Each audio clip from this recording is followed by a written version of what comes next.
familiar with this subject matter already, and other people may have accessed some of the information made available through the U.S. League of Women Voters on the topic. They've been publishing a lot of things on their website. Some of you may even have joined the group's I.O. chat. And some of you may not have had any exposure to this at all. So the purpose of tonight's meeting, as Christina said, is just to provide an overview of the process and what we're doing, and to show you where the resources are and show you how the study is coming together so that you can think about it some before you join your unit meeting and we actually build and take consensus next week. And I do want to say before we start, almost the entirety of these slides were produced by the League of Women Voters Texas, and they were kind enough to share them with other leagues across the nation. So rather than reinventing the wheel, this is a lot that pertains to the Texas meeting, which was originally set up as a 2-hour meeting, both for information and to get consensus in the same meeting. So the standard community norms for the League of Women Voters applies to tonight's meeting.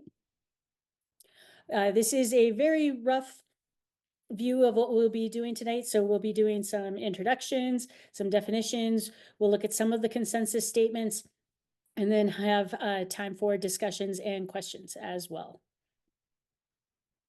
So I'd like to introduce Karen Connor real quickly to introduce herself, or just wave if she prefers. You're on mute, Karen. Most of you already know me. I was, and I'm here trying to supposedly guide Cheryl in through this process. I was the league president in Montrose for many years and have been on the board here and have gone through some studies in the past. So that's kind of my position. Most of you know me. Thank you, Karen. For those of you who haven't met me yet, I'm a relatively new member of the League of Women Voters. I was in the military for a full career and got out of the military and used my GI Bill to go to law school. And then I moved back home to Colorado, where my family is. The summer before last, bought a house in Westminster, got introduced to the League of Women Voters, and the whole reason that I went to law school was to try to figure out how to continue to contribute to this great nation and the citizens of our nation. And my values of social justice seem very aligned with the values of the League of Women Voters. So I got interested, and Christina told me I was going to be running this. So all right. And then very quickly, so our committee is made up of myself, and Karen is the mentor, other people who have been part of the JeffCo unit. And again, most of this has been done at the League of Women Voters US. So to acknowledge our members, John Henderson, who I believe is a member of the Central Group, Beverly Kajko from the North, Marianne Leiby, I hope I'm saying that correctly, from North, Mary Peckham from the South, Steph Pugh from Central, and then Linda Soaroff has contributed as our scheduler and also as a member of the committee, and Tom Ging, our newest member as well. And I think I may have missed Charlene, but that should be everyone. When we do the unit meetings next week, the plan that we came up with at a meeting of our committee was that Bev will lead the JeffCo North unit meeting. I will lead the JeffCo PM meeting, because that's the unit I'm a member of. Mary will leave the JeffCo South meeting. And then the last that I understood, JeffCo Central was still TBD, but we may have that settled by the end of this discussion. All right, as Christina already talked about, at the convention last year, they decided we will conduct this one-year study that's going to be concluded at this year's convention, which has given us a very tight timeline, and she's discussed that in some depth. It's, as she mentioned, it's required for all league action. One important thing to note is that Christina already mentioned, we do have positions on the legislature, so Congress, and on the executive branches. So we have Article 1 and Article 2 covered, but so far there is no position on Article 3, which is a little bit confusing. I have a slide later about what the federal courts are that are actually covered under Article 3, because people may or may not know, we have, especially here in Colorado, we actually have municipal courts in home rule cities, and then we have county courts that are part of the state system, unlike the municipal courts. They're a different kind of beast, and then the county goes up to the district courts, goes up to the Colorado State Court of Appeals, goes up to the Colorado Supreme Court. But what we're talking about today and in this study is the federal judiciary. And the reason for this is to develop the position. This is going to be slightly different than the one that we just went through with religious nationalism, where we were offered a position and then discussed it. So the consensus questions in this study are going to be used to try to develop the position. So there's probably everyone on this Zoom right now can think of several different things about the federal judiciary that we might be interested in discussing, talking about, having a position on. Of course, being a League of Women Voters position, we're looking for something that's going to be stable and will last.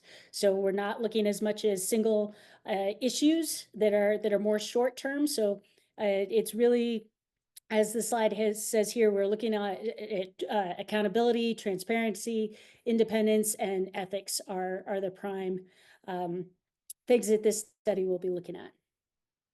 So some quick definitions, because some people are more familiar again than others. So as I mentioned, the federal judiciary study, the Article 3 courts are the U.S. Supreme Courts, the Courts of Appeals, the lower federal courts, and it does not include the specialized courts, that particularly those that fall under the administrative courts in the various executive branches. And I added a quick slide so that you can have a visual of what that looks like.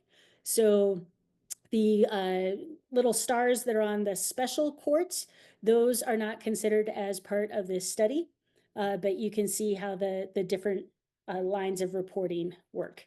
So we're looking at pretty much at the Supreme Court, the Court of Appeals, the district courts. Yes, so just to talk about consensus again real quickly, it is not a vote, it is not a majority, doesn't have to be unanimous, it's a feel of the room issue, and we will definitely also be interested in the minority perspectives as well. So those should be recorded and discussed openly at your unit meetings when you go through this process next week. So some key terms that appear in the consensus statements. Judicial ethics. As some of you may know, the federal judiciary has a code of ethics that is mandatory, that they must follow. The Supreme Court recently developed a non-binding code that applies only to the Supreme Court, because they are not under the same judicial ethics rules as the rest of the federal government and the federal judiciary. And the study defines judicial integrity as exemplified by following enforceable codes of conduct with effective enforcement mechanisms. Integrity includes the avoidance of conflicts of interest or the appearance of conflicts, the use of position for personal gain, corruption, or favoritism, and the proper use of recusal and transparent financial disclosure. So when the study is talking about judicial ethics, that's what they're thinking of, and there is a whole position paper, policy paper on this on their website if you're interested in diving more into that. Recusal, I think most people are familiar. Recusal is when a judge is either removed or chooses to remove from a case for ethical conflicts or conflicts in other ways. We've seen a few more of these recently from the Supreme Court. And this ties in also with the financial disclosures. If a judge or justice, for example, has a bunch of stock in a company that's going to be arguing before the court, then we would expect in most cases a judge or a justice to recuse themselves. And there's been some discussion about that in the national news in specific cases recently. Financial disclosure. Again, this has been in the news, so there are requirements about what the justices are supposed to disclose. Some of those recently have been retroactively amended to be more complete and comprehensive. And that is an element of transparency and accountability. Stare decisis, I think many people have heard of this recently. This is a function of the American law system, the American and British law system, where judges make law in making decisions, and then there's a respect for precedent following from those decisions. So the study defines it as the stability of law comes from adherence to precedent, to stand by things decided in similar cases, which promotes the even-handed, predictable, and consistent development of legal principles, fosters reliance on judicial decisions, and contributes to actual and perceived integrity of the judicial process. So the point of stare decisis is when something has been decided, even if not everyone agrees with it, we generally stick with it so that people can have regularity, predictability, and consistency from the judicial system. I will go through and I will discuss show you the 12 consensus statements that will be coming up next week. All right, so we will press on and get to the consensus statements. That may be one of the things that people are most interested in. And just again, these are not trying to get, these are not a poll. People aren't going to be voting, raising their hands necessarily, but trying to get a feel of the room. So this is an example of one of the 12. This is what they will look like. And so for each statement, there will be a strong consensus for, moderate consensus for, no consensus. So this is what the recorder will be taking out. Here in the Jeffco League, we have a little bit unusual, as far as I know, setup where we have different units that meet at different times, some hybrid, some in person. So this how each unit will be up to them for how they decide how they register strong, moderate, consensus for, against, etc.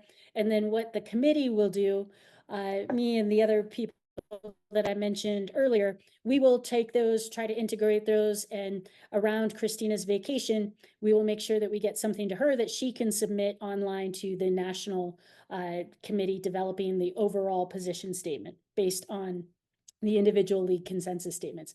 This one is not going through the it's not going through the state, so each unit is reporting individually. And also people who aren't members of specific units. That was a point of discussion over the chat group that they had going, but I don't think they ever found a way to account for people who aren't voting through a specific unit.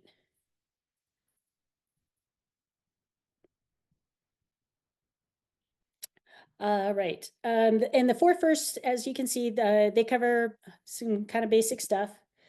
So starting with the very basic things, do we agree transparency is essential to an effective judiciary? And then as you'll see, based on these principles and how important we feel that they are, that will help craft the statements. So we see the second question here. Hopefully I didn't skip one yet. The second question is just, again, about accountability. So these first four are just trying to set a very basic foundation. So, and then independence, ethics, and then moving on from those basic principles, going into the other 8, should there be binding universal standards at all levels? And again, the reason this is interesting is because currently the Supreme Court does not have the same binding universal standards of conduct. And this goes to the transparency. So if we say that transparency is an important part of the judiciary, how does that, thank you, Mary, for that.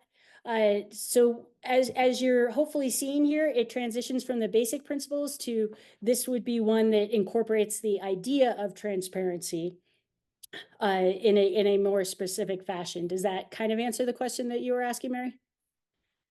It does. It's just the order.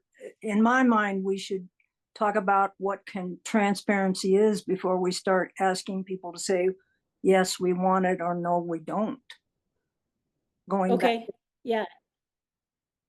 And I was gonna just look real quick and see if that is one of the policy papers that they I think published. I think there's some policy papers that deal with each one of these questions that are being asked. And Okay, on the state there, the US League side under league management for the okay. study. And I And- think if you go there, they're like 1 or 2 pages. They're not really long, but that'll give you some information. Well, I'm just thinking of the meeting for next week, like That's true. probably bring each one of those ones and quickly rush seriously over them and before we get right into, I mean, it's like asking people to vote on something they don't know what it is. Like, Right, yeah, no, yeah, There there's is- different ways to interpret that. So, yeah, There what is do you a mean by? list- Sorry, there is a list of definitions and it's called openness and transparency there's some definitions of sort of what different things fall in that was in the initial group of paperwork that we got. okay,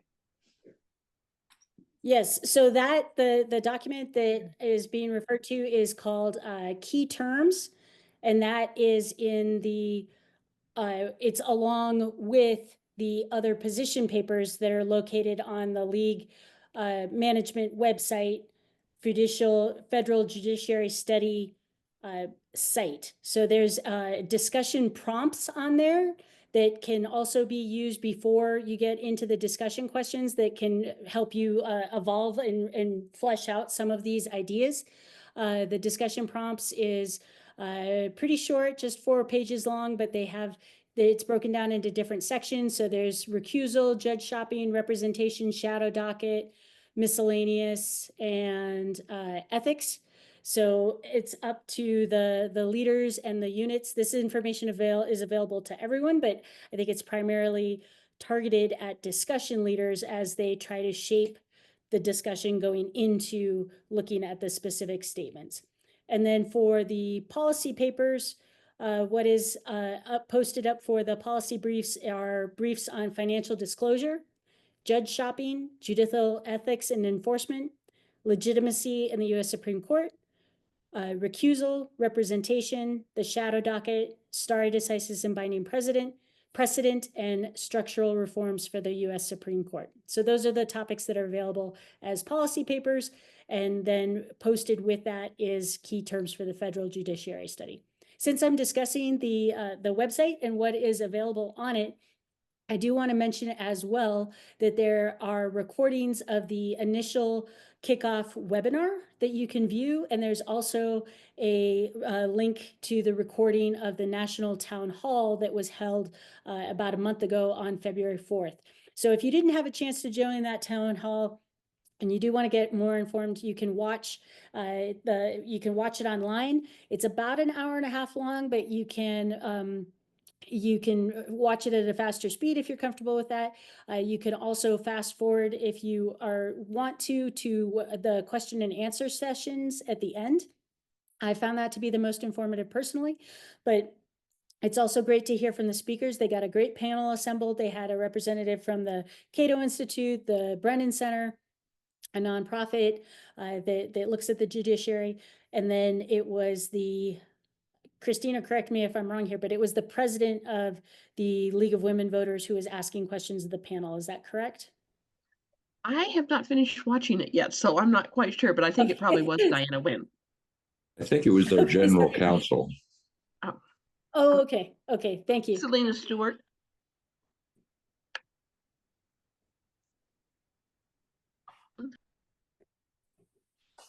Do we have any more questions on that topic before we move on?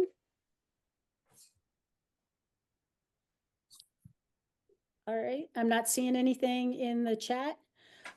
So this is as we get into the more specific statements that will help build consensus. So we've already talked about that very briefly. And consensus statement number 8. I'll just give everyone a second. As you see, that's speaking towards the recusal. And there's a handout with all these questions that we've put out before and happy to put out again. It's also, again, on the League of Women Voters US website for this committee study. So if you want to reference this list, that's available. And this goes into the financial disclosures. There've been a lot of different things in the news that people have seen, various and different types of financial disclosures and what counts as a close personal friend or hospitality that doesn't need to be reported, and various types of things.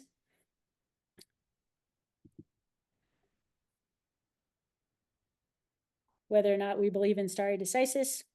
And an example of that people are talking about in the news now is that the recent Dobbs decision that overturned Roe was not an example of stare decisis. So, and another Supreme Court case that could be in the crosshairs is the Obergefell decision, which made same-sex marriage available throughout the country.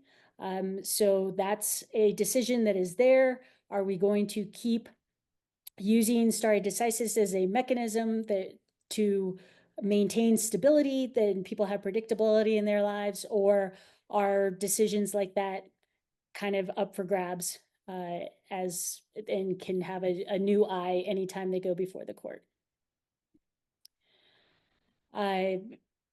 Does legitimacy in public perception, does that contribute to a strong democracy?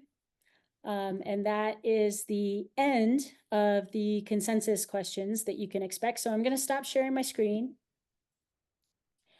And we are pretty much on the timeline that we hope to have to leave lots of time available and open for questions. May I make a comment? Please. I was just, I think there are 12 position papers that are out there to look at that in each of these topics. That's a lot for everybody to take a look at and to try to understand and go with it. And I just have a suggestion, is that maybe for your unit meetings, whoever's going to be conducting that could let, or the unit leaders could let their unit leader make a list of these, give them the link to that, to remind them of the link to that, and have them pick one topic or two topics that they're really thoroughly interested in, and come prepared to really have a good discussion in that area, which would be helpful to all the other members in the unit, if that makes sense. Definitely. That's a great suggestion, Karen. And I would say that most of the individual policy papers are pretty short, maybe about Yes. 3.5 pages. They have graphs and they're formatted and they have footnotes.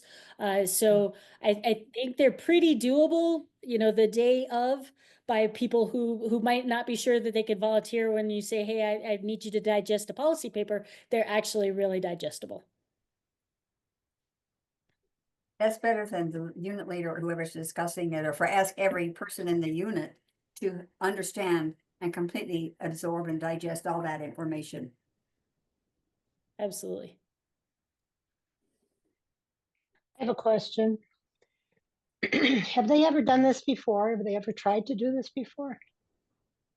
Anyone? Are you asking? Are you asking about, have they specifically tried to do the federal judiciary, or are you asking about the expedited process from the national level?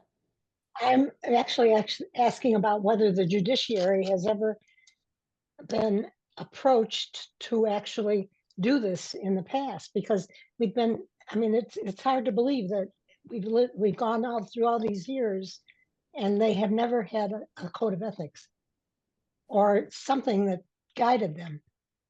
I mean, it's impossible. Marilyn, do you know if we've ever done a study before on the judiciary system?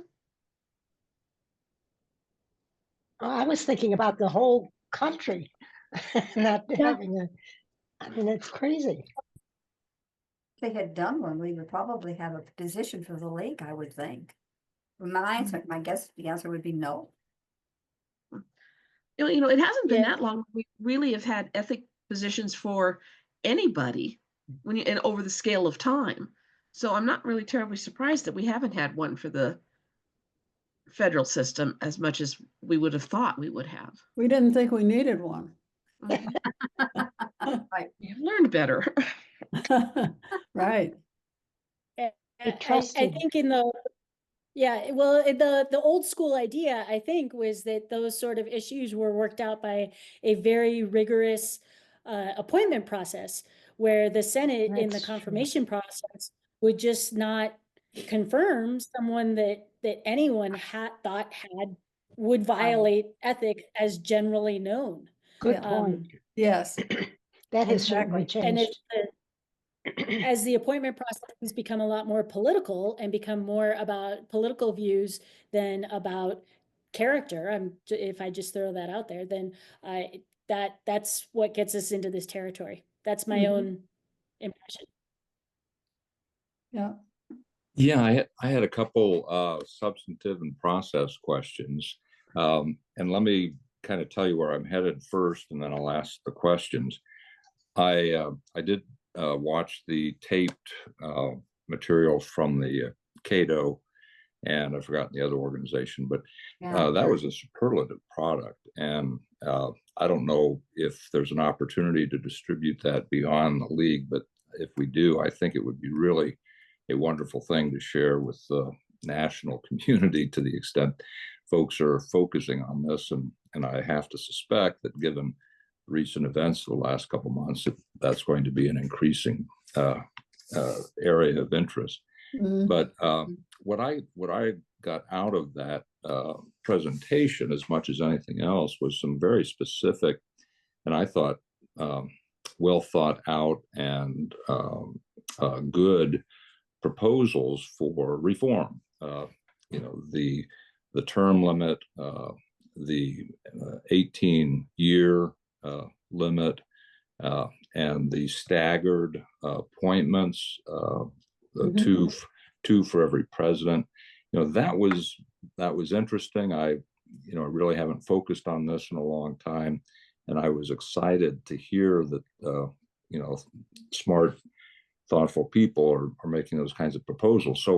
So one question is, from a substantive standpoint, and I guess process as well, will we have an opportunity as a league to recommend those reforms, or are we limited to the consensus positions that you shared? Well, so John, two things. Let me first address your point about sharing the town hall. So there's been a lot of discussion on the discussion group about which materials can be shared, because if you watch the town hall through the end, then you did hear the question I thought was really interesting about what can the league do that is most helpful in this situation, in this arena? And the answer was education. That's something that we do, that we're good at, and that's where there is a need, exactly like you said. Many of these materials are league only. As you go onto the website to check out the policy papers and those things, you see the big banner that comes up and hey, don't distribute this. There have been some recognition from the national committee that these are useful materials. So what I will do is put a question out on that chat group, and they are very responsive. And I'll ask specifically about sharing the recording of the town hall, and I'll get an answer for that, and I'll send it back to our committee so that everyone will have that information available at least by the time that we meet next week as units. Does that answer that first question? Yes, thank you. That's great. And John, Okay, this so is speculation on my part, but I would think that, there will be at the national level a group that forms that starts to talk to congressmen and people like that about getting term limits through, about how we do this. And then it'll become like the act that we're trying to, oppose right now. It will come back to members, and members can say, hey, we want to flood our congressman with emails about this particular thing, that we support this if we want term limits, whatever it is we're after at that point. That would be the normal process. But getting on that initial committee, I'm sure that volunteering would be welcome on that one when they figure out where they're at it. First, we've got to get the position through.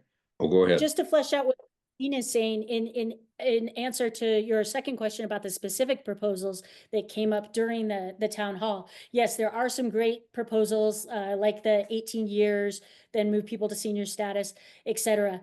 The league, the point of the current effort, as Christina said, is to develop the position and then a durable position, because we don't want something that's advocating one specific change like the 18 years, because we want this to be a position that the league can advocate for various things as they arise in the next couple decades. So now we would be using that position potentially to advocate for 18 years, but the position would be wide enough, broad enough, flexible enough so that in 5 years, when we have a different issue that we're looking at, we can also advocate for that as long as it aligns with the principles. Does that help?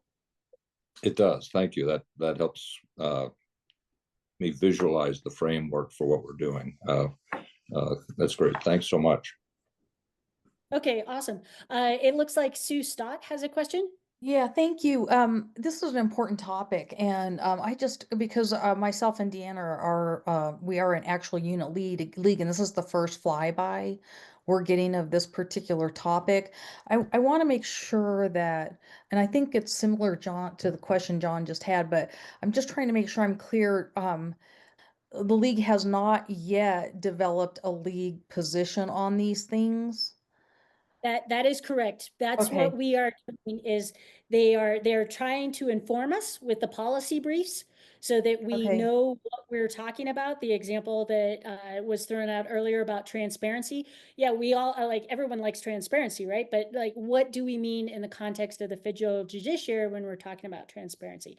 So as we respond at the league level, so Christina is going to be answering for all of Jeffco. So the units are going to use these questions to come up with an idea from each unit, and then we're going to consolidate the unit information, and Christina's going to send it up to the U.S. League of Women Voters Committee with just one Jeffco overall answer.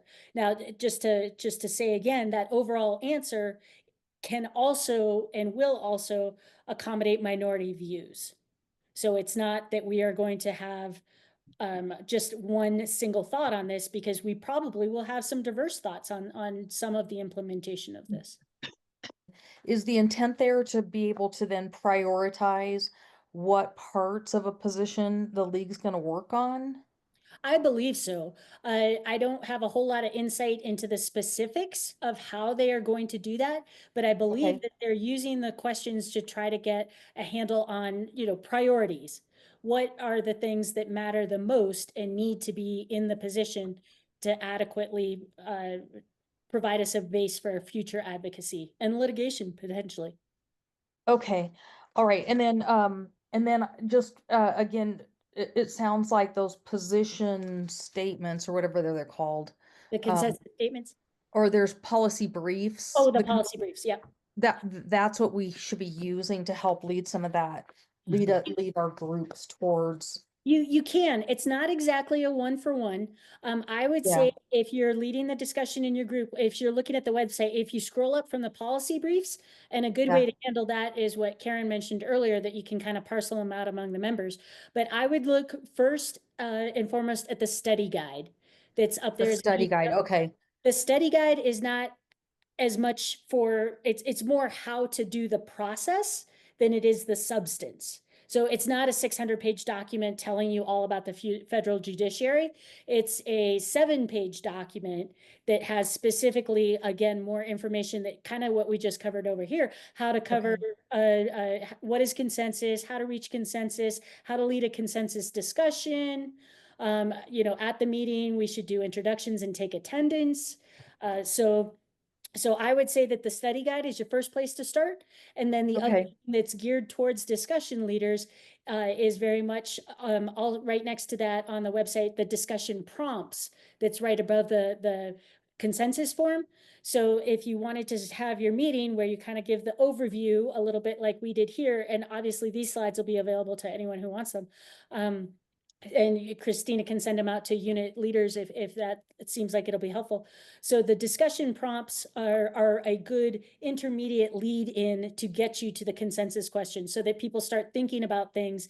And because there's going to be a wide diversity in how much people know about this topic, care about this topic, et cetera. So that can kind of help you get the discussion flowing. And then you go into the discussion topics where you narrow it down to a strong for, strong against, et cetera.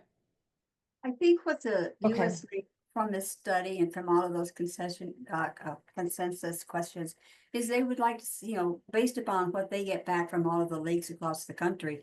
And they're going to say, okay, these are the areas that they would like to see included, broadly included in their position statement at the national level. They're not going to get real specific and deal specifically with those issues that you will read in those policy papers.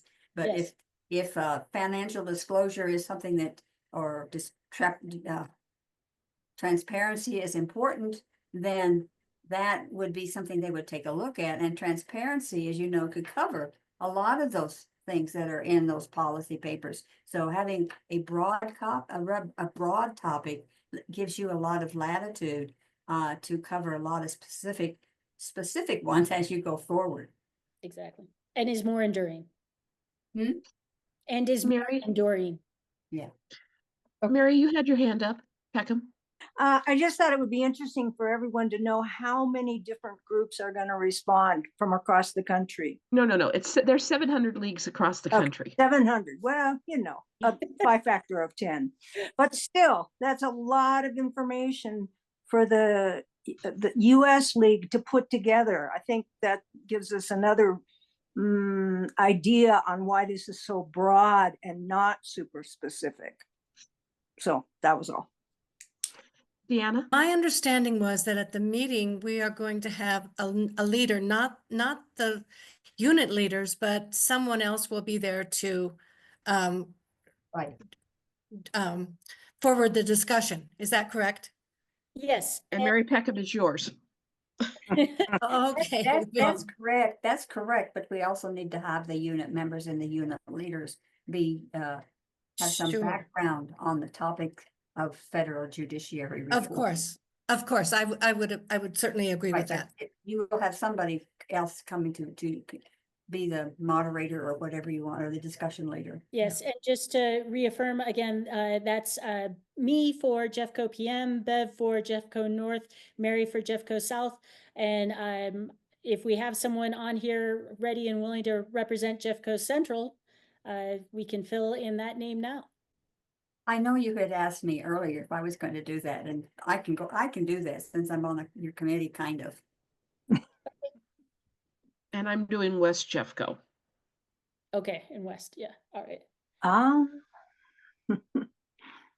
All right, what other questions do we have? I have a question again for next Tuesday. So the goal is to come away with a response to every one of the 12 consensus questions. Yes? Yes. Yes. Then we will record that with numbers. Yes. There Yeah, were you just- 17 people, Anyway, you know. any way you want, you can write it on a sheet of paper and just circle it any way you want. I'll just get those and then I'll consolidate them, or the committee will work it out amongst ourselves but I anticipate it's not gonna be too difficult. And then I'll give that to Christina either, I think we settled on after she gets back from vacation. Yeah, on the 7th of April, after Christina's back, we can have another committee meeting, consolidate those consensus forms and raise any other discussion points that we had going forward so that Christina can represent those adequately when she reports for the Jeffco League. I think it's Right. important for the unit leaders to realize that they will need to have somebody who will be a recorder of the comments and a recorder of what's going on. The person that is conducting the meeting is not going to be the recorder at the same time. So you're going to have another person in the unit that will say, yeah, I'll take what Mary was talking about. I'll figure out who's going to do how we stand on these various questions. And it's important to remember that there will be minority opinions, and those need to be addressed and included in the report that goes back. Right, because what might be a minority opinion for us could be a strong opinion That's in right. another part of the country. Mhm. It's, That's right. And We I don't know. think, what we did at South Jeffco last month was a prime example of how things change so rapidly. Because we started out with one answer, and by the time we were done talking, we had come completely around to the opposite answer, and it was in complete opposition to the way the rest of the league went. But we had some very strong life members in that group, and they were very opinionated on what they thought should happen. and And that makes a difference too. Christina, can I ask a question that's off topic of today, but on topic of that? Yes. Since we've already had our meetings, are we supposed to fill out that thing that came out from League of Colorado saying vote on this? And I was like, but we already did. No, I'm the only one that's allowed to vote on it. It's okay, then why did I get it? No say. Okay, never mind. So we only have about 5 minutes left. I want to be respectful of everybody's time. I talked about the resources that are posted for people who are interested. You can sign up for the groups. You can watch the town hall. You can read the policy briefings. For people who are interested in this topic just in general and want to learn more, not necessarily just for the study, but just for themselves as promoters of democracy, I am happy to point people to newsletters, to podcasts, to different kinds of resources if that is something you are interested in. I don't want to, there's one of the things that's happened on the chat group is people are just throwing in random articles and everything. And that's great for some people, but it's a lot of duplication if that's not what you're looking for. But if that is what you're looking for, then I just came out of law school. I've been steeped in this stuff. I subscribe to way too many of these newsletters. And I'm happy to share if you have a independent interest than specifically the League of Women Voters US study. Because one, good and bad, as Christina said, this is new. So this was not a ground up process. This was not something where people were contributing ideas that in any way became part of those consensus statements that we're going to vote on. So on the other hand, like we had less work to do at the league level, the individual league level. So we're just kind of seeing how this works.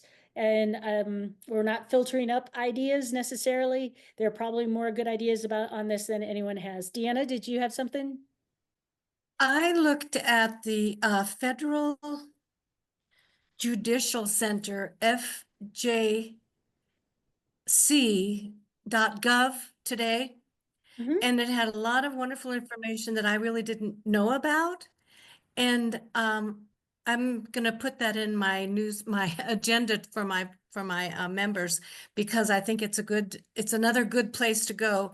They have a wonderful questionnaire after you've read a bunch of stuff, so it's fun too. So anyway, that's fjc.gov. Perfect, thank you. You can reach the Federal Judiciary, the stuff that's part of the study, by going to the resource page on the Jeffco League website. We'll have Terry post the slides there as well. Okay. And Cheryl, so send them to Terry Urbanowski. Right And- now, we have the town hall posted there. We have the link to the national page, which has many of the things that Cheryl was talking about. And we will post more as it's made available. So you go to the web page, you go to resources, and go to the resource page, and that's the quick way to get there. Thank you guys for coming tonight. We really appreciate it. This is an important topic. We can see that. We can see what's happening nationally. So it's important we get a position set up. Please read the materials and be prepared for next week. And if, as you prepare for the meetings next week, I do work full time, so I'm not very responsive during the day, but if you ask me the night before, like Tuesday night, or what Monday night, I have this question for our upcoming meetings, I'm happy to do what I can to help. Thank you. Thank you. Okay, bye. Okay. Cheryl. Yep. Okay,